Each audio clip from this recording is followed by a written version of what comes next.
ချစ်ခင်လေးစားအပ်ပါသောပြည်ထောင်စုသမ္မတမြန်မာနိုင်ငံတော်နိုင်ငံသူနိုင်ငံသားများအားလုံးမင်္ဂလာပေါင်းနဲ့ပြည့်စုံကြပါစေကြောင်းဥစွာနှုတ်ခွန်းဆက်သဂါရဝပြုအပ်ပါတယ်ရှင်။ပြည်သုံးလုံးပါတီလို့လူသိများတဲ့ကျမတို့ပြည်သူ့ရှေ့ဆောင်ပါတီဟာမူဝါဒနဲ့လုပ်ငန်းစဉ်များကိုအခြေပြုပြီးဖွဲ့စည်းတည်ထောင်ထားတဲ့ Programmatic ပါတီဖြစ်ပါတယ်။ပါတီရဲ့ဆောင်ပုဒ်ဖြစ်တဲ့လူထုဘဝအဓိကငြိမ်းချမ်းလုံခြုံစွာကြီးပွားကြဆိုတဲ့အတိုင်းပြည်သူလူထုတရက်လုံးအတွက်ကောင်းမွန်တဲ့အနာဂတ်တည်ဆောက်ဖို့ချမှတ်ထားတဲ့မူဝါဒများနဲ့လုပ်ငန်းစဉ်များကိုရက်တရာစီမံချက်တစ်နှစ်နဲ့9နှစ်စီမံချက်များအဖြစ်စနစ်တကျချမှတ်အကောင့်ထဲပေါ်ဆောင်ရွက်သွားမှာဖြစ်ပါတယ်ရှင်။ကျမတို့မြန်မာနိုင်ငံဟာ2020ပြည့်နှစ်ဆန်းပိုင်းကစပြီး2022ခုနှစ်နှောင်းပိုင်းအထိ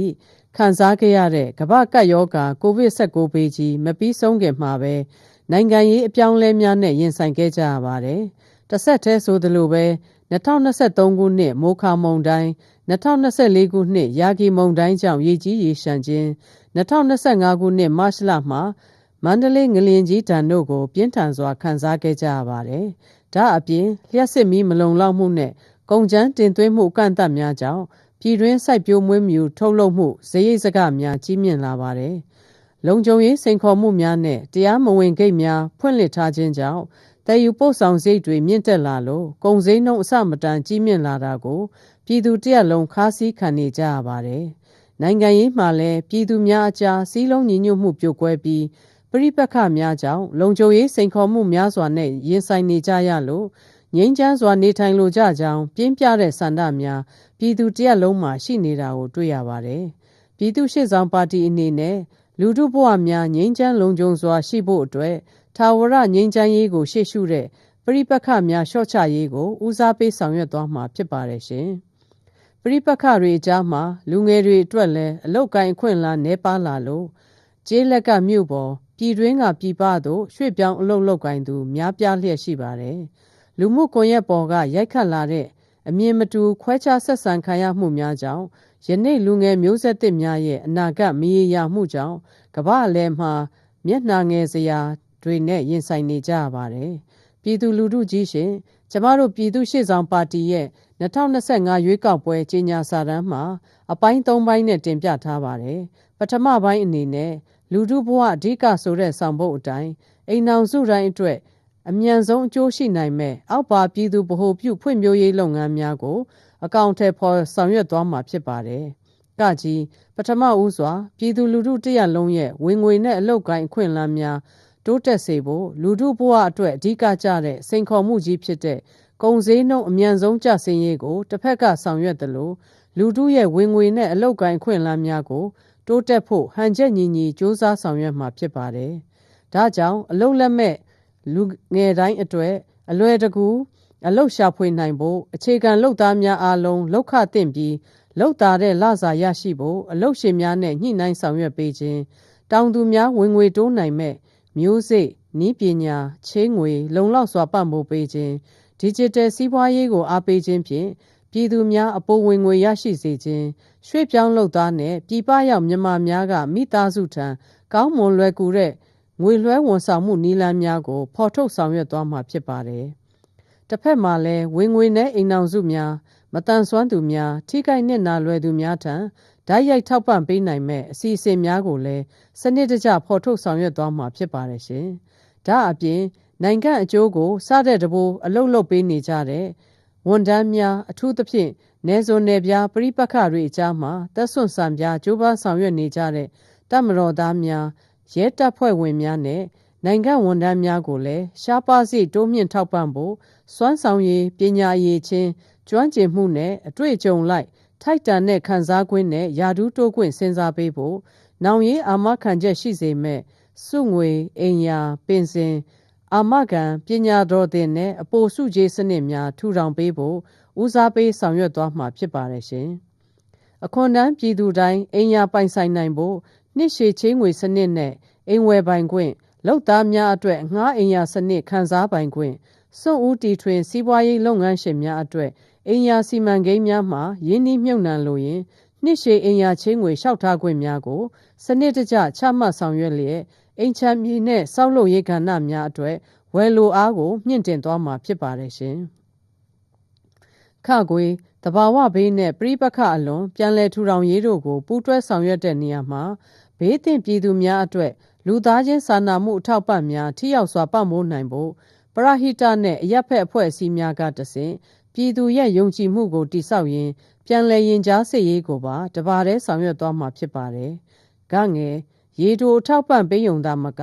ပရိပခနဲ့တဘာဝဘေးဒဏ်သင့်ဒေသများရှိအခြေခံပြည်သူများ၏ဝင်ငွေအလောက်ကိုင်းနဲ့လူနေမှုအဆင့်အတန်းများမြင့်မားရေးအတွက်လည်းဘေးသင့်ဒေသတွေမှာကျောင်းဆေးရုံနဲ့လူမှုရေးအဆောက်အအုံများပြန်လည်တည်ဆောက်ခြင်းကို Cash for Work နဲ့ Cash for Skill Program ပုံစံများဖြင့်ဘေးသင့်ပြည်သူများရဲ့အသက်မွေးဝမ်းကြောင်းမှုနဲ့အလောက်ကိုင်းအခွင့်အလမ်းများဖော်ထုတ်ပေးပြီးပြန်လည်နေရာချထားရေးကိုပါဆောင်ရွက်သွားမှာဖြစ်ပါတယ်။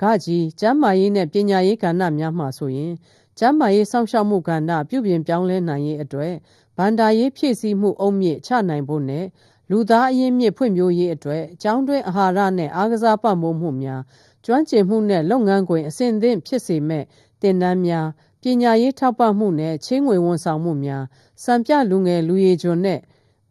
ပရဟိတလူငယ်စွမ်းဆောင်ရှင်အစီအစဉ်များ21ရာစုခေါင်းဆောင်မှုကိုရယူနိုင်မဲ့အစစ်မြင့်ပညာရေးစီးပွားရေးရှေ့အလားအလာများနဲ့ကိုက်ညီမဲ့လူသားအရင်းမြစ်ဖွံ့ဖြိုးရေးနဲ့သိပ္ပံနည်းပညာနဲ့ AI ဘာသာရပ်များဖြင့်စက်မှုအဆင့် 5.3 ညသို့ချင်းကပ်ရေးတို့ကိုဇောက်ချဆောင်ရွက်သွားမှာဖြစ်ပါတယ်ရှင်။ပြည်သူလူထုကြီးရှင်ဒုတိယပိုင်းအနေနဲ့ပြည်သူလူထုငြိမ်းချမ်းလုံခြုံဖို့အောက်ပါလုပ်ငန်းများကိုအကောင့်ထဲပေါ်ဆောင်ရွက်သွားမှာဖြစ်ပါတယ်။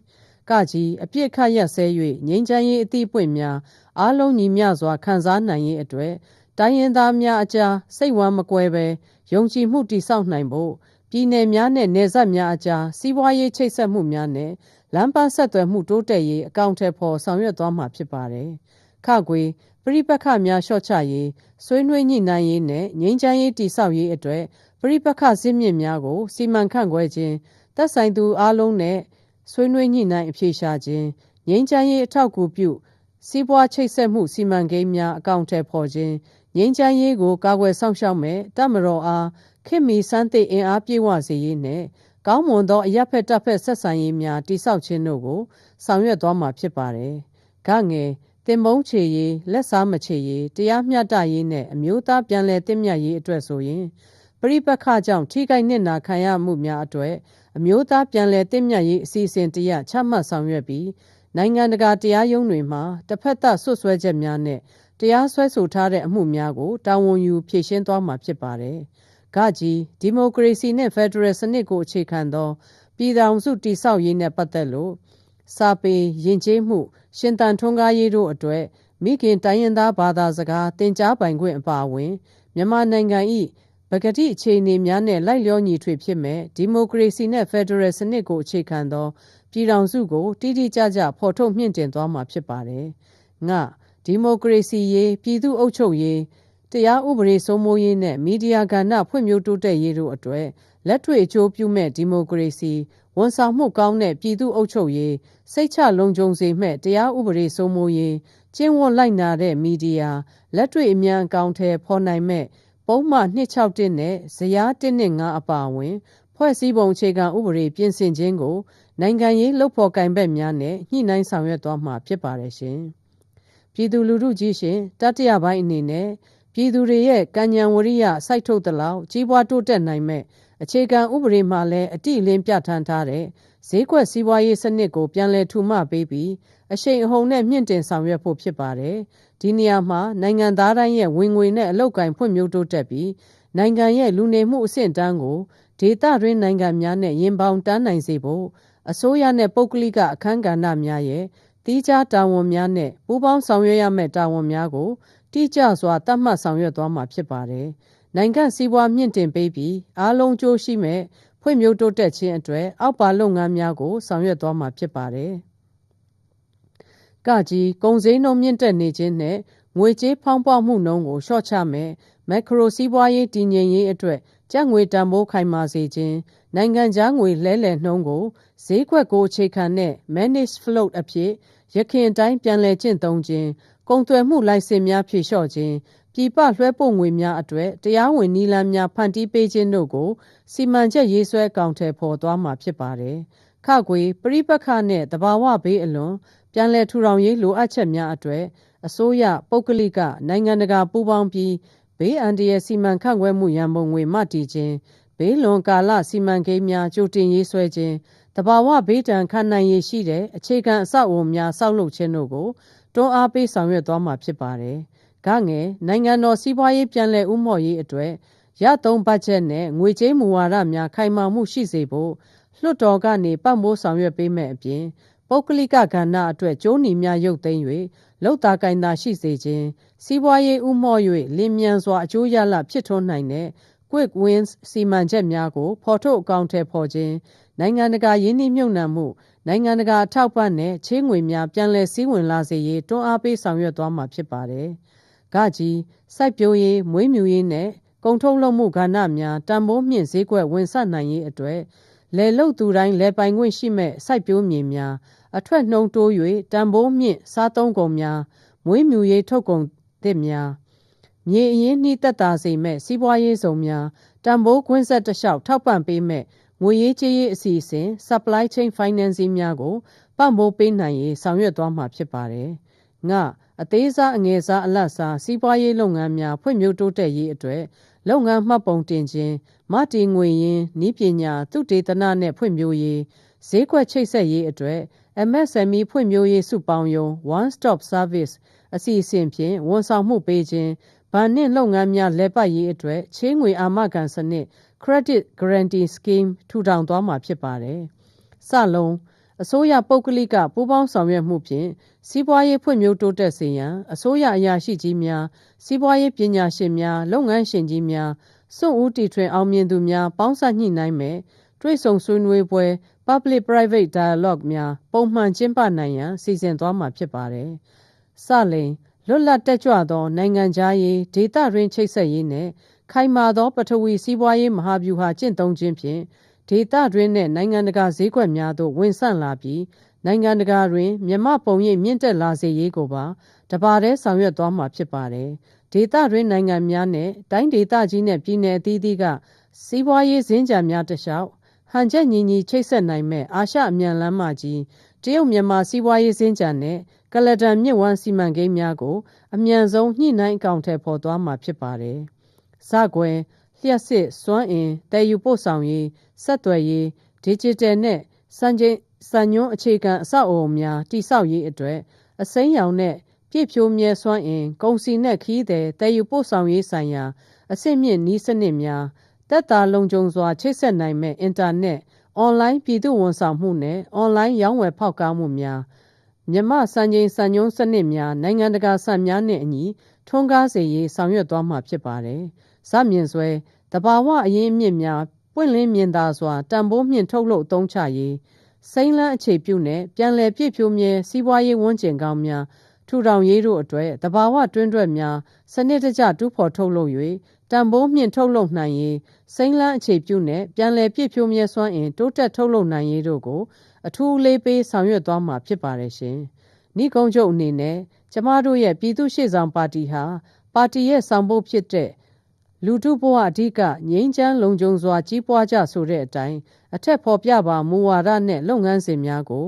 ရက်100စီမံချက်တစ်နှစ်နဲ့9နှစ်စီမံချက်များအဖြစ်စနစ်တကျအကောင်အထည်ဖော်ခြင်းအပြင်အမိမြန်မာနိုင်ငံတော်ကြီးကိုငြိမ်းချမ်းလုံခြုံစွာဖြင့်စင်ဆက်မပြတ်ဖွံ့ဖြိုးတိုးတက်အောင်ဆောင်ရွက်သွားမှာဖြစ်ကြောင်းပြည်သူလူထုတရပ်လုံးသို့အစီရင်ခံတင်ပြလိုက်ရပါတယ်ရှင်။